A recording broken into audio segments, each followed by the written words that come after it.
इष्ट मंत्र गुरु को त्याग कर जो इधर उधर भटकते हैं, समझ लो उनके चित्त में श्रद्धा नहीं है, और श्रद्धाहीन व्यक्ति कहीं भी सफल नहीं है। आत्मज्ञानी महापुरुष जैसा विश्व में और हमारा कोई हितैषी था नहीं, है नहीं, होना चाहे तो हो नहीं सकता। हरिओम। वीडियो में आगे बढ़ने से पहले एक खुश खबर।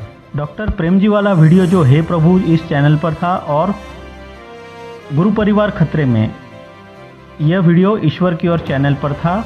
उन पर फेक लोगों ने फेक स्ट्राइक लगाई थी, उस पर यूट्यूब पर निर्णय आ चुका है। वीडियो यूट्यूब ने पुनः लौटा दिए है और स्ट्राइक खारिज करते हुए वह वीडियो जैसे थे वैसे वापस उस चैनल पर उपलब्ध है।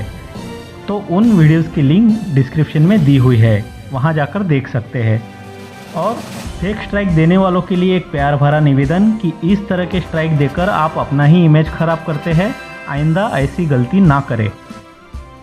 अच्छा, आप सीधी बात आगे ऐसी कि हम आप में से जो भी बापू से जुड़े हैं, वह पहले अपने गांव में, शहर में, जहां पर भी टीवी पर, कैसेट के द्वारा या ऋषि प्रसाद पत्रिका के द्वारा उनकी गुरुजी के प्रति प्रीति और भाव उत्पन्न हुआ और निश्चय किया कि अब दीक्षा लेंगे तो बापूजी से ही।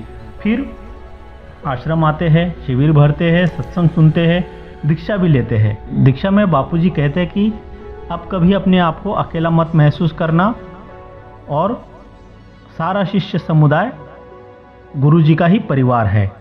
तब तक हमने यह न सोचा, न कभी ज़रूरत भी पड़ी कि बापूजी के कोई धर्मपत्नी भी है, उनके पुत्र पुत्री भी है। हम गुरु के हुए तो बस गुरु को देखकर और गुरु को सुनकर। फिर जब माताजी, गुरु पुत्र, गुरु पुत्री के बारे में पता चला तो उनके लिए भी आदर, सत्कार और प्रेम भाव तब भी था, आज भी है। लेकिन बापूजी से बढ़कर तो क्या, बापूजी के बराबर भी किसी भी हालत में नहीं हो सकता। आदर प्रणाम तो हम करेंगे, लेकिन गुरु स्थान पर तो कतई नहीं बिठाएंगे। जो साधक बोलते हैं कि हमारी श्रद्धा बापू में है, फिर भी इधर उधर भटकते हैं, तो उनके लिए बापू ने क्या कहा वो शुरू में ही हमने सुना है। देखो, समझने की बात इतनी सी है कि आज सारा हिंदू समाज और संगठना धर्मांतरण करने वालों के लिए बोलते हैं और कुछ काम भी करते हैं, जैसे हमारे गुरुदेव ने भी बड़े व्यापक स्तर पर किया हुआ है। जो हिंदू कन्वर्ट हो गए, उन्हें फिर से अपने धर्म में लाने के बाद भी उनके कब इतने पुण्य जगेंगे, फिर कब कोई ब्रह्मज्ञानी गुरु उन्हें मिले, फिर दीक्षा भी मिले, फिर मुक्ति का मार्ग मिले, ये तो बड़ी दुर्लभ चीज़ है। हिंदुओं को धर्मांतरण से रोकना तो अच्छा है, पर जिन्हें ब्रह्मज्ञानी आत्मवेत्ता गुरु से दीक्षा भी मिल गई, फिर उनकी श्रद्धा का दुरुपयोग करके कोई अपनी दुकान चलाए, उनकी भावनाओं का मिसयूज करके अपना साम्राज्य खड़ा करना चाहे, तो यह धर्मांतरण से कुछ कम नहीं है। इसलिए साधकों को स्वयं जगना चाहिए एवं अन्य साधकों को भी जगाना चाहिए। धर्मांतरण विरोध के लिए तो अन्य संस्थाएं कुछ कार्यरत भी है, लेकिन साधकों के श्रद्धांतरण को रोकने का कार्य और सेवा केवल साधकों को ही करनी पड़ेगी। कई बार गुरुदेव भी निर्देश देते आए हैं। कम से कम हमें गुरुद्वार के कुत्ते जितनी तो योग्यता आ ही जानी चाहिए। गुरु पुचकारे या धुतकारे, कभी फरियाद नहीं करता। गुरु रूखी सूखी रोटी दे या डंडा मारे, गुरु को नहीं छोड़ता एवं पूर्ण निष्ठा से गुरु के ही आश्रित रहता है। और तो और उन पर कोई गलत बोले या कुछ गलत इरादा रखे तो भौंकता भी है और काटता भी है। जिनके पास कुछ साधक गुरु जैसा ही सत्संग होता है कहकर जाते हैं, वहाँ गुरु के लिए गलत टिप्पणी की जाती है और हम निर्लज्ज जैसे सुन लेते हैं। गुरु की बनाई गई व्यवस्था, आश्रम एवं संचालक और आज्ञा किए हुए वक्ताओं पर कीचड़ उछाला जाता है और हम सुन लेते हैं। इसे क्या कहोगे? ऐसी हरकत करने वाला भले कोई भी हो, साधकों को यह कभी सहन नहीं होगा। मुझे तो एक ही चीज़ लगती है कि हो सकता है कि ये लोग ये चाहते हो कि जैसे साईं बाबा जी का मंदिर बना है ना और उस पर चढ़ावा आता है, ऐसे बापू जी एक जगह, भैया जी एक जगह, साईं जी एक जगह, और हमारे लिए भी गुमराह करते ताकि एक ट्रस्ट में चढ़ावा आता है और अपना उनका पेट भरता है। 5 साल में एक बार एक संचालक क्या मैया जी का हाल जानने आया? नहीं आया। क्या बापूजी का हाल बताने आया? नहीं आया।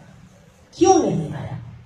आश्रम के संचालक बनकर बैठते हो, लोग मत्था टेक कर जाते हैं और आपका कर्तव्य नहीं बनता। उनको स्वास्थ्य ठीक नहीं है तो केवल मेरा कर्तव्य बनता है। मेरी तो खुशी और मेरा सौभाग्य कि मुझे सेवा करना मिला है। मेरा सौभाग्य है कि हमको बापू के सिद्धांतों पर अपने गुरु महाराज की परंपरा को चलाने का मुझे मौका मिला है। ये मेरा सौभाग्य है। बेचारे ने कुछ कमरे बनवाए तो प्रभु जी की बच्चियां हैं इसीलिए तोड़वा दिया मकान, और वो भी एप्लीकेशन देने वाली एक औरत के पीछे उस आश्रमवासी का हाथ था। क्यों? इलीगल जगह है। अगर इलीगल जगह है तो जिन लोगों ने कंप्लेन की है, कांच के घर में रहने वाले लोग दूसरों के कांच के घर नहीं फोड़ा करते। ये तो ऐसी बात हो गई, भैंस पूरी काली और गाय को कहती है चल पूंछ काली। पूरी काली है खुद भैंस की, तो गाय की तो केवल सुंदरता के लिए पूंछ काली, फिर भी गाय को कहती है चल पूंछ काली। पहले तो अपना कर्तव्य करना चाहिए, अपने भीतर झांक कर देखना चाहिए। अगर हम सत्य कहें तो बापू को बापू बनने के पीछे मैया की बड़ी तपस्या है। यहाँ हमारी आपकी किसी व्यक्ति विशेष से पर्सनल राग द्वेष तो है ही नहीं, पर जो गुरु परिवार को 3-4 व्यक्ति में ही सीमित मानते या बताते हैं, वे गुरु वचनों का ही अनादर कर रहे हैं। और हाँ, मुख्य बात, सनातन संस्कृति में गुरु परंपरा केवल गुरु ही डिसाइड करते आए हैं कि उनका उत्तराधिकारी या आगे की कड़ी में शिष्य कौन है। परंतु यहाँ तो कुछ लोग स्लो पॉइजन की तरह साधकों को भ्रमित करते हैं कि बापूजी के बाद अगली कड़ी वे ही है। क्यों न ये डिसीजन बापू पर ही रहने दिया जाए कि करोड़ों साधकों में से वाकई में कोई इस तरह का अधिकारी है भी या नहीं। नारायण सही से साधक विशेष थोड़ा स्नेह और प्रेम इसलिए भी शायद रखते हैं कि वे हमेशा उनके संपर्क में आने वालों को बापूजी से जुड़ने और दीक्षा लेने के लिए प्रेरित करते हैं। अभी भी आपको ऐसे कई अनुभव मिल जाएंगे कि सूरत जेल से निकले हुए कैदी को नारायण साईं जी ने कहा कि बापू जब बाहर आए तो उनसे दीक्षा लेना। बापू जी पर, आश्रम के व्यवस्था पर, आश्रम के संचालकों पर सवाल उठाते या गलत बताने वाले केवल 2 ही व्यक्ति हमें सामने दिखते हैं। एक तो स्वयं घोषित बापू का वीर कहने वाली टोली, संकल्प सभा के नाम पे जो धतिंगे चल रही है उनकी, और दूसरी आप समझ गए, उन टोलियों के भक्त बीच में एक पोस्ट ऐसी भी डाल रहे थे कि हनुमान जी, राम जी और सीता जी और पूरे परिवार का आदर करते थे और सिया राम की छवि हृदय में प्रकट की आदि आदि। लेकिन वे भूल गए कि आज भी राम भक्त हनुमान की जय कही जाती है, सीता भक्त हनुमान की नहीं, या लवकुश भक्त हनुमान की नहीं। और सीता जी के पास हनुमान जी तभी गए जब राम जी ने आज्ञा की।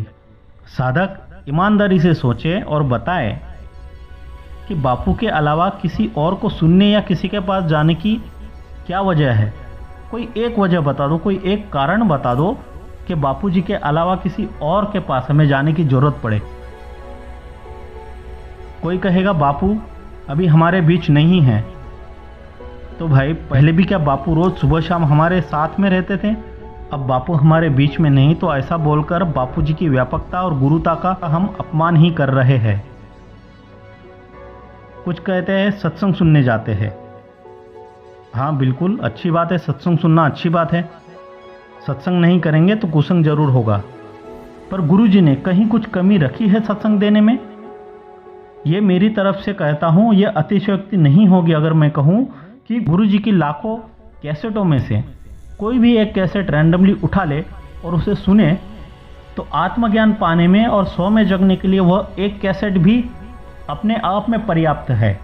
कोई इस पर तर्क करेगा कि फिर दूसरे साक्षात्कारी और दूसरे ज्ञानियों के सत्संग क्यों सुनते हैं? अन्य साक्षात्कारी या महापुरुषों के भी अगर सत्संग सुनते हैं, जैसे अखंडानंद जी या घाट वाले बाबा या उड़िया बाबा, तो वे तभी जब हमने बापूजी से सुना कि वे ब्रह्मज्ञानी थे, नहीं तो हमें कहाँ पता था वे ब्रह्मज्ञानी थे।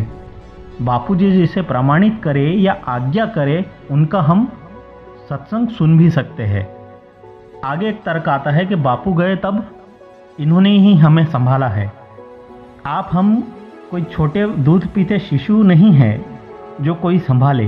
अभी तक सारे साधक, सारे आश्रम, सारी व्यवस्था, सारे सेवा कार्य जो संभले हुए हैं तो वे सिर्फ गुरुदेव की वजह से। इसका क्रेडिट न किसी को देना चाहिए न किसी ने लेना चाहिए। बापू जी के साधकों को अपने सत्संग में बुलाकर उनके साथ कैसे कैसे श्रद्धांतरण का काम होता है यह अब साधक समझने लग गए हैं। जागो साधक जागो। और अभी इन लोगों ने एक नया ट्रेंड चलाया है कि आश्रम के वक्ता और संचालक की जोड़ी बनाकर उनके विषय में अश्लील पोस्ट बनाकर व्हाट्सएप, फेसबुक पर शेयर करते हैं और कुछ कुछ जगह पर डॉक्टर प्रेम जी का भी नाम जोड़कर उनकी पुष्टि करते हुए टैग लगाते हैं। वास्तव में ऐसी पोस्ट बनाने वाले अपनी हल्की मानसिकता का ही परिचय दे रहे हैं। शायद उन्हें पता नहीं कि ऐसा करना उन्हें कितना भारी पड़ सकता है। ये तो आश्रम वालों की सज्जनता है कि वे साइबर क्राइम में इस विषय में केस फाइल नहीं करते, लेकिन किसी वक्ता या संचालक या अन्य कोई बाहर वाले ने भी अगर इस विषय में मानहानि और सोशल मीडिया में बदनामी और प्राइवेसी हनन का मामला दर्ज कराया तो बड़ा भारी पड़ सकता है। इसलिए ऐसी गंदी हरकतें करने वाले अब सावधान हो जाना। जिस रेखा साध्वी के चरित्र पर कीचड़ उछाला है उनके लिए बापू क्या कहते हैं सुन लीजिए। और आश्रम में आती जाती थी, मैं डंके की चोट बोलता हूं कि अभी तक अखंड ब्रह्मचारिणी हमारी बच्ची है। बोल बंबई का जीवन। और सत्संग करते तो लाखों लोग, जितने मेरे को जानते उतने ही रेखा दीदी को जानते होंगे। जय हो। उधर देखो। आश्रम के वक्ताओं और संचालकों पर गलत टिप्पणी करने वालों के लिए कि आश्रम के वक्ता और संचालकों का कभी पूजन नहीं होता है। वे सब श्री गुरुदेव का ही पूजन करते हैं। अपना पूजन कराने का काम केवल धूर्त लोगों का है। इसलिए संचालकों और वक्ताओं को बदनाम करने के लिए यह दुष्प्रचार धूर्त लोगों के भक्तों के द्वारा हो रहा है। वक्ताओं को जो भी दान दक्षिणा देते हैं वह आश्रम के सेवा कार्यों में काम आती है। इसलिए साधुओं की दक्षिणा और दान से आश्रम को वंचित करने का यह प्रयास वे लोग कर रहे हैं जो गुरुदेव के शिष्यों की दक्षिणा और दान का उपयोग अपने स्वार्थ के लिए कर रहे हैं। गुरुदेव की संस्था के सेवा कार्यों में नहीं लगाते। केवल आसुरी माया वाले लोग हैं जो उनकी दान दक्षिणा कम होने के कारण ऐसा दुष्प्रचार कर रहे हैं। ऐसे गद्दारों से साधक परिवार सावधान रहेंगे। डॉक्टर प्रेम जी किसी के पूर्व जन्म को देखने की क्षमता नहीं रखते। उन्होंने कभी ऐसी प्रमाण रहित बात किसी के विषय में नहीं कही। उनके नाम पर साधक समुदाय को गुमराह करना महापाप है। जाते जाते जो स्वयं घोषित बापू का वीर है उसके बारे में कहना मतलब स्वयं कीचड़ में पैर रखने जैसा ही है। उसके बारे में बापू ने ऐतिहासिक सत्संग में सबको चेता दिया है, सबको बता दिया है।